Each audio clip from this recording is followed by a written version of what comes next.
माधोपुर गांव में पार्वती अपने बूढ़े पिता के साथ रहती थी। पार्वती के पिता एक गरीब किसान थे जो खेती करके अपने परिवार का गुजारा करते थे। पार्वती की माँ कई साल पहले ही मर गई थी, जिस कारण पार्वती ने घर का कामकाज छोटी उम्र में ही संभाल लिया। पापा आप आ गए, हाथ मुंह धो लीजिए, मैं खाना लगा देती हूँ। ठीक है बिटिया, वैसे भी आज बड़े जोरों की भूख लगी है। कुछ देर बाद पार्वती अपने बाबा के लिए भिंडी की सब्जी और रोटी लेकर आती है, जिसे खाते ही रामदीन अपनी उंगलियां चाटता रह जाता है। वाह बिटिया, क्या स्वाद है तेरे हाथों में। सच कहूँ तेरी माँ भी अच्छा खाना बनाती थी, लेकिन तू तो अपनी माँ से भी ज्यादा अच्छा खाना बनाती है। ये हुनर मुझे मेरी माँ से ही तो आया है बाबा। आपके लिए 2 रोटी और ले आऊं? अरे हाँ बिटिया, नेकी और पूछ पूछ। कुछ देर बाद पार्वती 2 रोटी और डालकर उसे खाने को देती है। सच में बिटिया, पेट भर गया लेकिन दिल नहीं भरा। अच्छा बाबा, वो मैं कह रही थी कि आपको फसल के पैसे मिल गए क्या? हाँ बिटिया, इस बार अच्छी फसल हुई है तो पैसे भी अच्छे मिले हैं। सोच रहा हूँ इस साल तेरे हाथ पीले कर ही दूं, ताकि मैं भी चैन से मर सकूं फिर। बाबा ऐसी बातें क्यों करते हो, मरे आपके दुश्मन। वैसे तू क्यों पैसों के बारे में पूछ रही है? तुझे कुछ लेना है क्या, नया सूट या नई चप्पल? नहीं बाबा, मुझे ये सब नहीं चाहिए। वो क्या है ना, मैं कल बाजार गई थी, वहाँ पर बहुत अच्छी चाउमीन की खुशबू आ रही थी तो मेरा बड़ा मन हुआ। अच्छा अच्छा, तो तुझे पैसे चाहिए चाउमीन खाने के लिए? तू बिना चाउमीन की दीवानी है। देखना तेरी शादी ना मैं एक चाउमीन वाले से ही करूंगा, ताकि तू सारा दिन बस चाउमीन ही खाती रहे। क्या बाबा आप भी। रामदीन उसे पैसे दे देता है, जिससे वो अगले दिन अपनी सहेली के साथ चाउमीन के ठेले पर जाती है। उस ठेले पर सुरेश नाम का आदमी चाउमीन बनाकर बेचता था। सुरेश दिखने में सुंदर था, साथ ही उसका बात करने का ढंग भी बड़ा अच्छा था, इसलिए वो कुछ ही पल में पार्वती को पसंद आ गया। उसे भी पार्वती पसंद आ गई। अब दोनों रोज छुप छुप कर मिलने लगे। जब ये बात उनके घर वालों को पता चली तो उन्होंने दोनों की शादी करवा दी। शादी के बाद वो ठेला बंद हो गया जिस पर सुरेश काम करता था। इसी दौरान रामदीन भी एक रोज चल बसा। अब गांव में कुछ नहीं बचा था, इसलिए वो दोनों दिल्ली शहर आ गए और अब सुरेश वहीं पर एक सेठ सोहनलाल के ठेले पर चाउमीन बनाने का काम करने लगा। लेकिन एक रोज चाउमीन में नमक थोड़ा ज्यादा होने के कारण ग्राहक चाउमीन बीच में ही छोड़कर चला गया और गुस्से में आकर सोहनलाल ने सुरेश को उसके 2 महीने के पैसे दिए बिना ही नौकरी से निकाल दिया। कैसा घटिया सेठ है वो, उसको तो हाई लगेगी हमारी। अब सुरेश ने दिहाड़ी मजदूरी करना शुरू कर दिया ताकि वो खुद का चाउमीन का ठेला लगा सके। अरे पार्वती भाभी, अरे जल्दी चलो। अरे सुरेश भैया बिल्डिंग की सीढ़ियों से गिर गए हैं, उन्हें बहुत चोट आई है। क्या चोट आ गई? कहाँ है भैया? बिल्डिंग के मालिक ने पड़ोस के अस्पताल में भेजा है। सुरेश भैया के सिर पर गहरी चोट आई है। पार्वती दौड़ती हुई अस्पताल जाती है। सुरेश इस दुर्घटना में अपनी आंखों की रोशनी खो देता है। एक के बाद एक परेशानियां सुरेश के परिवार को घेर लेती हैं। सोच रहा था थोड़े पैसे कमाकर तवा चाउमीन का ठेला लगा लूंगा, पर ये मुसीबत आ गई। अब तो मैं देख भी नहीं सकता। मोहताज हो गई है जिंदगी मेरी पार्वती। मैंने ऐसा कभी नहीं सोचा था। ऐसा न कहो, जिंदगी में अगर परेशानी आई है तो उनसे निकलने का हल भी हम मिलकर ढूंढेंगे। आप ठेला नहीं लगा सके तो क्या हुआ, मैं तवा चाउमीन का ठेला लगाऊंगी। बस आप मुझे तरीका बताते जाना, मैं उसी तरीके से बनाने की पूरी कोशिश करूंगी। मैं भी आपकी मदद करूंगी मम्मी। मैं भी आपकी मदद करूंगा मम्मी। ठीक है मेरे प्यारे बच्चों, तुम सब तो मेरी हिम्मत हो। पार्वती उधार पर चाउमीन बनाने का सामान और ठेला ले लेती है। सुरेश उसे बोल बोल कर तवा चाउमीन बनाना सिखाने लगा। जब पार्वती बाजार में तवा चाउमीन का ठेला लगाती तो सुरेश और बच्चे भी उसके साथ ही रहते। पार्वती धीरे धीरे बहुत ही बढ़िया तवा चाउमीन बनाना सीख गई। ग्राहक भी पार्वती के ठेले पर आते तो तवा चाउमीन की बहुत तारीफ करते। सुरेश भैया, ये सब कब हुआ? आपको मैंने सोहनलाल के ठेले पर कई बार तवा चाउमीन बनाते हुए देखा है। आवाज तो जानी पहचानी लग रही है। पहले के ग्राहक मेरे बहुत अच्छे बातचीत वाले हो गए थे। क्या करूं भैया, मालिक ने अपने ठेले से निकाल दिया था। मजदूरी करके थोड़े पैसे कमाने थे तो यह हादसा हो गया। कुछ ग्राहक तो सुरेश को पहले से ही जानते थे। जब उन्होंने उसकी ये हालत देखी तो उन्हें भी बहुत दुख हुआ। धीरे धीरे पार्वती के तवा चाउमीन ठेले पर भीड़ लगने लगी। पर एक दिन सुरेश के मालिक सोहनलाल को जब ये बात पता चली कि उसके सारे ग्राहक सुरेश के ठेले पर तवा चाउमीन खाने के लिए जाते हैं तो वो जलन से भर गया और उसने कुछ गुंडों को सुरेश के ठेले पर धमकाने के लिए भेजा। चलो हटाओ रे, ये चाउमीन का ठेला हटाओ यहाँ से, यहाँ कोई ठेला नहीं लगेगा। कैसे नहीं लगेगा? हमने तुम्हारा क्या बिगाड़ा है जो तुम हमारा ठेला यहाँ से हटवाने लगे हो? तुम लोग ऐसे नहीं मानोगे हैं? चलो भाई तोड़ दो इसका ठेला। पार्वती ये लोग हैं कौन, जरा पूछो तो। बे ओए, हमें सोहनलाल जी ने भेजा है, समझा? उनके सारे ग्राहक तुम्हारे ठेले पर आने लगे हैं और वो ऐसा कभी नहीं चाहते, इसलिए उन्होंने कहा है कि तू अब ये काम बंद कर। इस एरिया में बस उनका ही तवा चाउमीन का ठेला चलेगा, समझे? या कुछ और समझाए? हमें धमकी दे रहे हो? बाजार के बीच में खड़े हैं, अभी आवाज लगाऊंगी तो लोग इकट्ठे हो जाएंगे। अरे भाइयों बहनों, जरा हमारी मदद करो, देखो ये गुंडे हम गरीबों पर जुल्म कर रहे हैं। क्या हुआ बहन जी, चिंता मत करो, हमारे होते हुए गुंडे आपका कोई नुकसान नहीं पहुंचा सकते। चिंता मत करो, हम अभी इनकी वीडियो बनाकर सोशल मीडिया पर डालते हैं। क्या नाम बता रहे थे भैया, तुम्हें किसने भेजा है? गुंडे थोड़ा घबरा जाते हैं, उनके आसपास लोगों की भीड़ जुटने लगती है, जिनमें से कुछ मीडिया के लोग भी थे और कुछ जर्नलिस्ट, कुछ यूट्यूबर। फिर क्या था, उनको देखकर गुंडे बुरी तरह डर जाते हैं। इतनी देर में सोहनलाल भी आ जाता है। अब तो भीड़ सोहनलाल के पीछे पड़ जाती है। आप सब जानते हैं, इस बेईमान ने मेरे पति के 2 महीने के पैसे मार लिए और इन्हें नौकरी से निकाल दिया। आज मेरे पति की हालत इसी की वजह से है।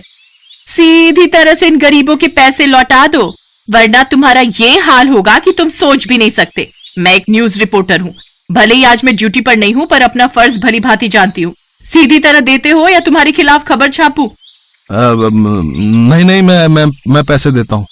सोहनलाल डर जाता है और वो पार्वती के हाथ में सुरेश के पैसे और बाकी सबके कहने पर उसका जो भी नुकसान हुआ उसमें पैसे बढ़ाकर देता है और उस दिन के बाद उन्हें तंग न करने का वादा करता है। काफी लोग सुरेश और पार्वती की मदद के लिए आते हैं और फिर सुरेश का इलाज भी करवाने के लिए बहुत से लोगों ने मदद की, जिससे सुरेश की आंखों का ऑपरेशन हो गया और उसकी आंखों की रोशनी फिर से लौट आई और सुरेश और पार्वती दोनों मिलकर अपने तवा चाउमीन के ठेले पर मेहनत करने लगे।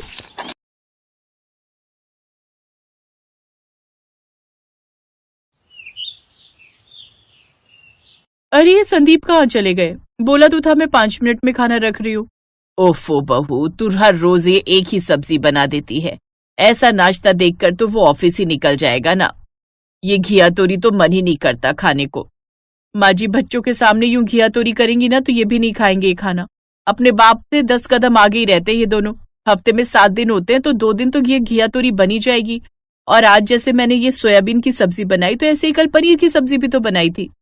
छी, उसे पनीर कहती हो आप? वो तो बर्तन में साबुन रहने की वजह से दूध फट गया था, इसलिए उसका आपने पनीर बना डाला। ऐसे पनीर की सब्जी को आप सब्जी कहती हो?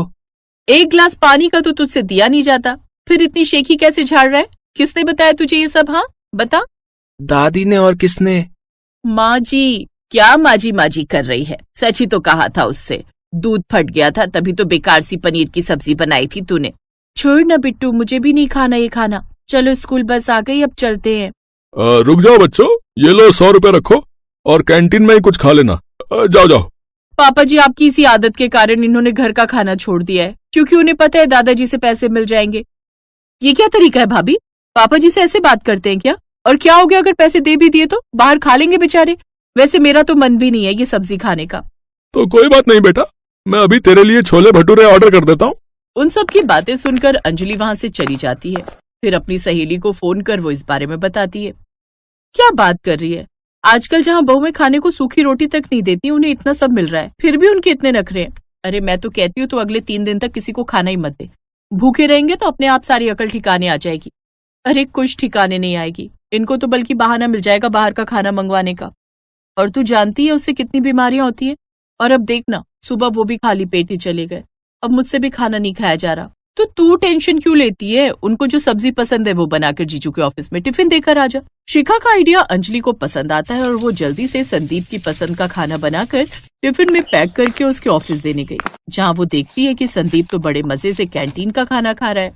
मैं तुम्हारे लिए इतनी मेहनत करके खाना लाई और तुम बाहर का खा रहे हो। तो क्या करता, तुम्हारे टिफिन के इंतजार में भूखा रहता? मैंने इतने प्यार से तुम्हारी फेवरेट सब्जी फ्राई गोभी बनाई है, कम से कम वो तो खा लेते। अरे अब इसमें नया क्या है? तुम तो जो भी सब्जी बनाती हो उन सब में एक ही जैसा मसाला बना होता है। क्या ही पता चलता है कि हम भिंडी खा रहे हैं या गोभी। सब दोस्तों के सामने अपनी बेइज्जती होते देख अंजलि वहां से घर लौट आती है और अब वो ठान लेती है कि अब से वो खाना ही नहीं बनाएगी और इसी के चलते वो रात का खाना नहीं बनाती। फिर शाम को, चलो आप सब तैयार हो जाओ, आज हम बाहर का खाना खाने चलेंगे। अरे लेकिन बाहर जाने के लिए तैयार हो, फिर वहां जाकर ऑर्डर दो, फिर वेट करो। और पापा जी, आपको तो खाना 9 बजे तक खाने की आदत होती है ना? कोई नहीं बेटा, कुछ अच्छा खाने के लिए थोड़ा तो इंतजार कर ही सकते हैं ना।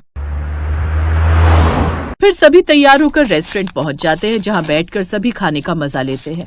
आप कहती है ना भाभी, क्या कमी रहती है आपके बनाए हुए खाने में? आप इसी से अंदाजा लगा सकती है कि बाहर का खाना खाने में ये लोग कमी क्यों नहीं निकाल रहे। अच्छा हुआ पापा आप हमें बाहर ले आए, नहीं तो माँ के हाथ का खाना खाकर तो पता नहीं मेरा क्या ही होता। कुछ देर बाद सभी खाना खा लेते हैं, जिसके बाद बिल लेकर वेटर आता है। अरे रुक जा बेटा, तू क्यों बिल देगा? पैसे तो बहू देगी ना। अब रसोई के खर्चे के पैसे इसे मिलते हैं, तो आज का इसका राशन बच तो गया, उस हिसाब से इसे वो पैसे देने चाहिए। अब अंजलि को ही पैसे देने पड़ते हैं। फिर कुछ देर बाद वो घर आ जाते हैं।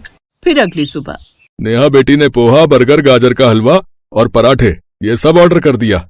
और बिट्टू तेरे लिए फ्रेंच फ्राइज भी आ रहे हैं। वाह, आजकल तो क्या सुविधा है, सब फोन से ही ऑर्डर कर देते हैं भाई। हाँ, लेकिन पैसे घर पर खाना आने के बाद ही देगी बहू। क्या मैं माँ जी? और नहीं तो क्या, तेरी रसोई का राशन तो बच रहा है। अब इसी तरह घर वाले हर वक्त बाहर का खाना मंगवाते, जिसका बिल देना पड़ता अंजलि को। और इस तरह कुछ ही दिन में उसका महीने भर चलने वाला पैसा 10 दिन में ही खत्म होने लगता है। और फिर एक दिन, बस अब ये वाला खाना कोई नहीं खोलेगा, अब इसका बिल देने के पैसे नहीं है मेरे पास। पूरे 20,000 देता हूँ मैं तुम्हें हर महीने, और इस घर के सदस्यों के खाने की जिम्मेदारी तो तुम्हारी है। और गृहिणी के हाथों में जो पैसे दिए जाए उसमें गुजारा करना तो एक गृहिणी के हाथों में ही होता है। अच्छा, ऐसी बात है, ठीक है, तो अब से मैं राशन नहीं मंगवाने वाली, और जो भी खाना खाना है वो बाहर से आएगा, लेकिन उसे ऑर्डर आप लोग नहीं बल्कि मैं करूंगी। बस आप लोग बता दिया कीजिए कि किसको क्या खाना है। और अब बहू खाना तो मंगवाती है, लेकिन वो मंगवाती है ठेले का खाना। फिर अगले दिन, आइए आइए भाभी, सस्ते ठेले पर आप स्वागत है। शाही पनीर कैसे दिया? जो भी ले जाओ, 100 रुपए की फुल प्लेट है। अरे वाह, ये तो बड़े अच्छे दाम है। अंजलि दम आलू और शाही पनीर लेकर घर आ जाती है, साथ में कुछ रोटियां भी ले आती है। फिर जानबूझकर वो 4 रोटियां जला देती है। अपने प्लेट में सबसे पहले वो 3 रोटी रख लेती है। हैं, ये कुछ रोटियां तो जली हुई हैं, अब तो इसमें 7 ही रोटी बची। अरे बहू, तू और रोटियां नहीं मंगवा सकती थी? अब माँ जी, मैं तो ये रोटियां उसी रेस्टोरेंट से लाई हूँ जहाँ से आप खाते हो, और आज उनके यहाँ पार्टी थी इसलिए उन्होंने इतनी ही रोटियां दी। अब मुझे क्या पता था कि जली हुई होंगी, और अब जो है उसी में आप सबको गुजारा करना होगा, क्योंकि मेरी बनी हुई रोटियां तो मुझे खुद को भी नहीं भाती। अब सबको उतना ही खाने में संतुष्टि करनी पड़ती है। अगले दिन फिर से अंजलि उसी ठेले वाले को फोन करती है और ठेले का सस्ता खाना मंगवा लेती है। इसी तरह कुछ दिन ऐसे ही चलता रहा। अब ठेले का खाना कैसा होता है ये बात तो आप जानते ही हो। वाह बहू, क्या खाना ऑर्डर करवाती हो तुम, मजा ही आ गया। अरे मेरा पेट। क्या हुआ पापा जी? लगता है पेट में गैस बन गई है, थोड़ा दर्द हो रहा है, गोली खा लेता हूँ, ठीक हो जाएगा। लेकिन वो ये नहीं जानता था कि रोज रोज बाहर का खाना खाने की वजह से उसकी आंतें खराब होने लगी हैं। फिर एक दिन तो अंजलि फ्रिज में रखी हुई अपनी बनाई हुई कल की सब्जी में तेल मसाले डालकर सबको परोसते हुए बोलती है कि ये उसने बाहर से ऑर्डर किया है। आज के इस खाने से कितनी गंदी बदबू आ रही है, लगता है ये सब्जी खराब ही दे दी है उन्होंने। हाँ माँ, हो सकता है, क्योंकि अब आप ही बताओ अंजलि को खाना बनाने में कितना वक्त लगता है, लेकिन बाहर से तो 15 मिनट में आ जाता है।